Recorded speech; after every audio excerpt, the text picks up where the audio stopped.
In a small town on the outskirts of Kyoto, there is a woman who is 73 years old and has fewer dark spots on her face than most women in their late 40s in this country. She has never used a laser. She has never seen a dermatologist for cosmetic reasons. And she spends less than $1 a month on what she puts on her skin. Not $1 per product, $1 total. That number stops people. It should. Her method is not new. It is not a trend waiting to be discovered by a beauty brand, packaged in a frosted glass jar and marked up 4,000%. It is something her grandmother taught her, and her grandmother's grandmother before that. It involves a paste made from a single ingredient that is almost certainly in your kitchen right now. And the reason you have never heard of it presented this way, not as folklore, not as a cute heritage moment, but as a documented, consistent practice among women who simply do not develop the kind of age-related hyperpigmentation that American women have been told is inevitable, is a story worth sitting with. Because there is a reason you were never told. And that reason has a name, a date, and a dollar amount attached to it. Let us start with what we are actually talking about. Dark spots, liver spots, age spots, whatever your doctor or the label on that $50 serum called them. Scientifically, they are called solar lentigines, flat areas of concentrated melanin that accumulate on the skin after years of UV exposure and cellular inflammation. Melanin is the pigment your skin produces.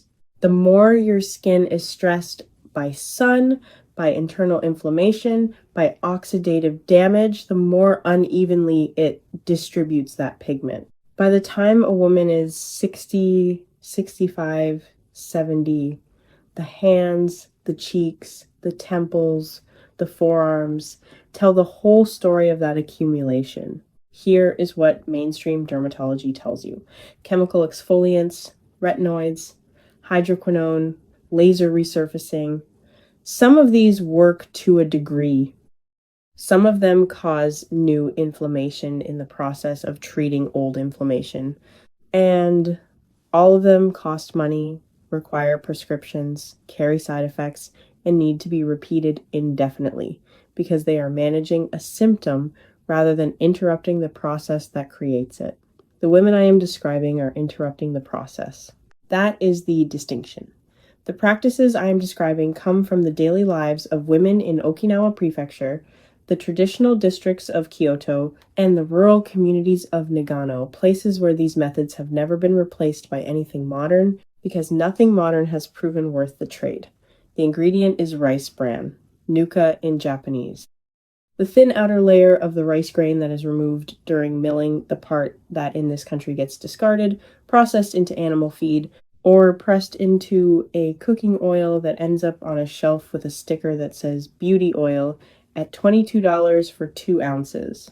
In rural Japan, this material has been applied directly to the face and body since the Edo period, a span of history that begins in the early 1600s and runs for more than 2.5 centuries. Women who worked in silk dyeing in Kyoto, who harvested rice in the Nagano Valley, who fished along the Okinawan coast, these are not homogeneous communities with identical lifestyles.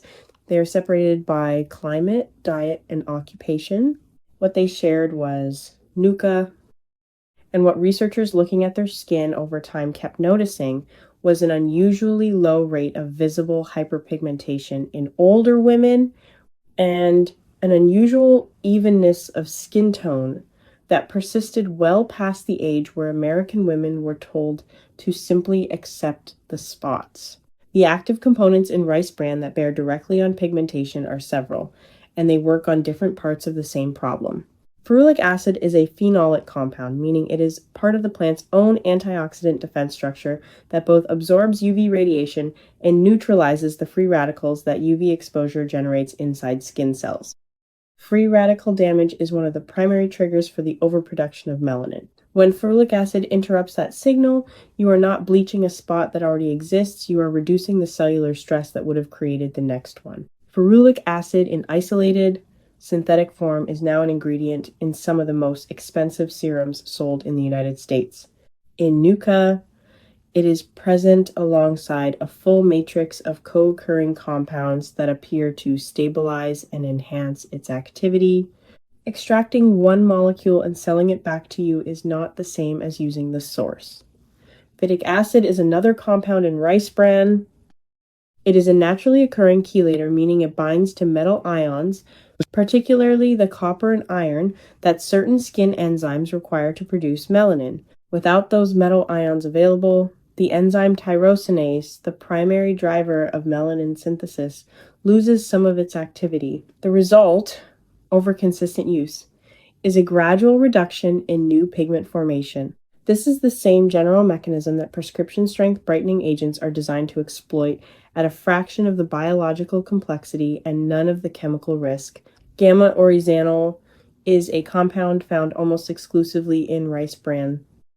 It has anti-inflammatory properties at the skin surface level and inflammation chronic, low-grade daily inflammation. Is the engine running under hyperpigmentation in women over 6? Every stressor that touches the skin, from sunlight to detergents to synthetic fragrances to the simple mechanical repetition of daily life, creates a small inflammatory response. Accumulated over decades, that response becomes visible. Gamma oryzanol does not eliminate that, but it consistently reduces it. And then there are the B vitamins, niacin, thiamine, riboflavin, which support cellular repair at the level of the epidermis.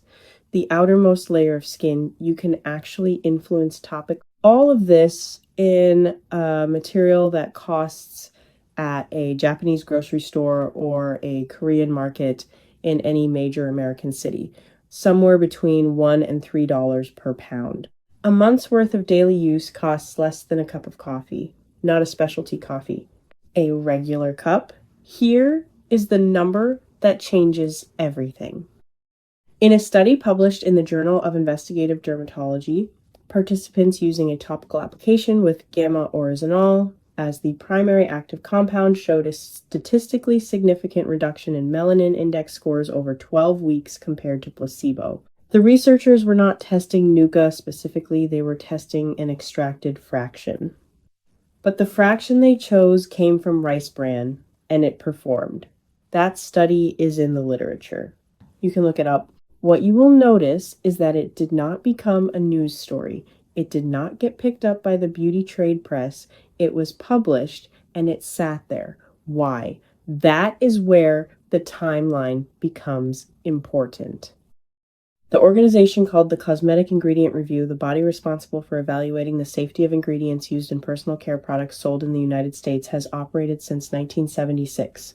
It is funded entirely by the Personal Care Products Council, which is the cosmetics industry's own trade association, not by an independent scientific body, not by the FDA, by the industry whose ingredients it reviews.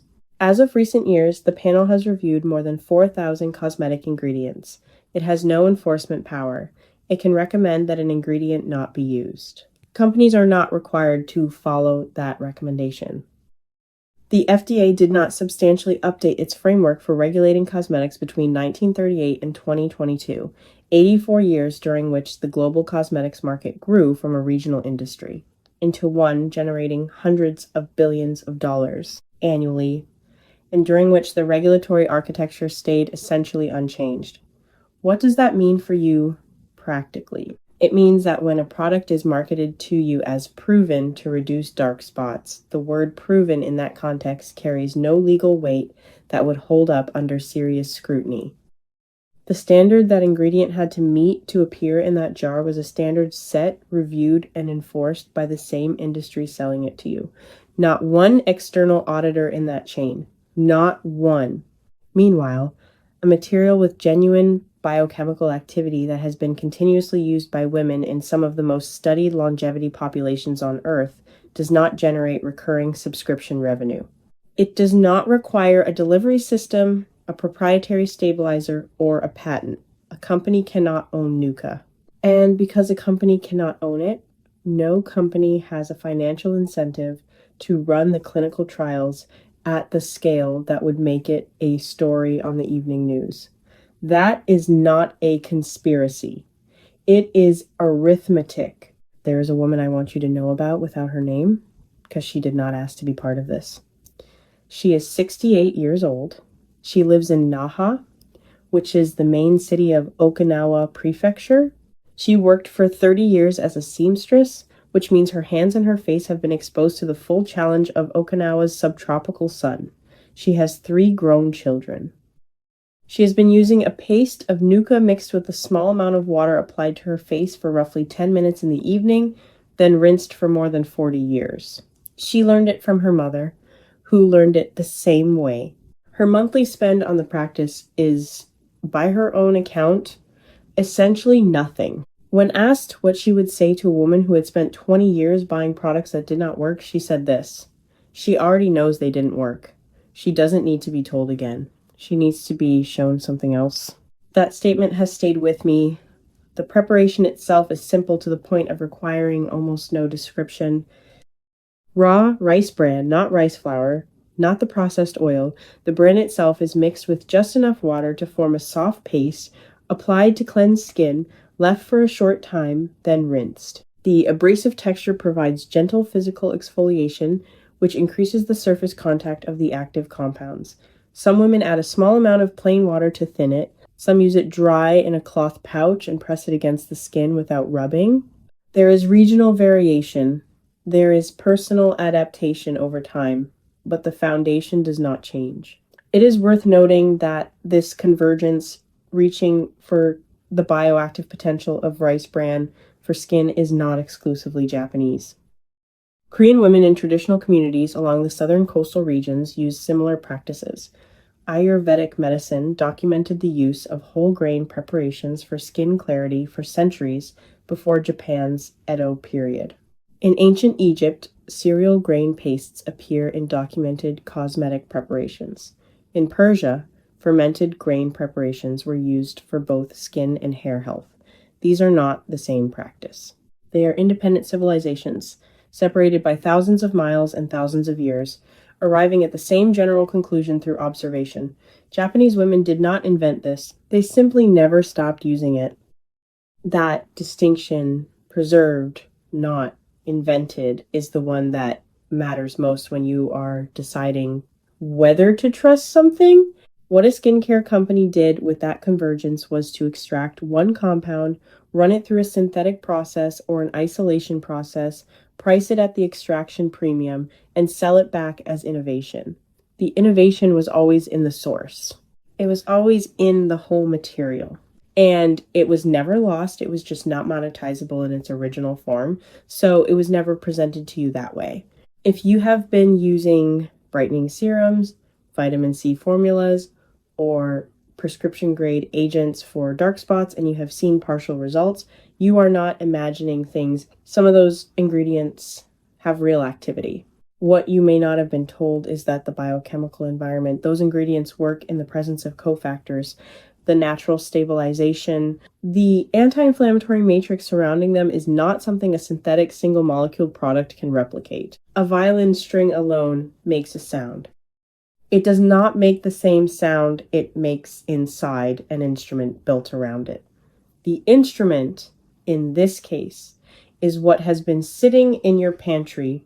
If you are the kind of woman who believes that real knowledge has been quietly pushed aside to protect someone else's profit, not as a theory, but as something you have lived through, every time you threw away a product that promised something and delivered nothing, you already know what to do. What is the oldest thing you use for your skin right now? Not the newest, the oldest. Something your mother used, or her mother, or something you held on to from a time before you started listening to the industry. Leave that below. And if you grew up in a household where food was also medicine, where the kitchen and the medicine cabinet were the same room, I want to hear that too. In the next video, we are going into something more specific and considerably more unsettling. There is a particular synthetic compound that appeared in mainstream American moisturizers starting in the 1970s, a preservative that the European Union restricted in 2014 after linking it to cellular disruption in estrogen-sensitive tissue. It is still in products sold to women over 60 in the United States today. It has a name, it has a manufacturer, and it has a history inside the FDA's own dockets that most people have never read.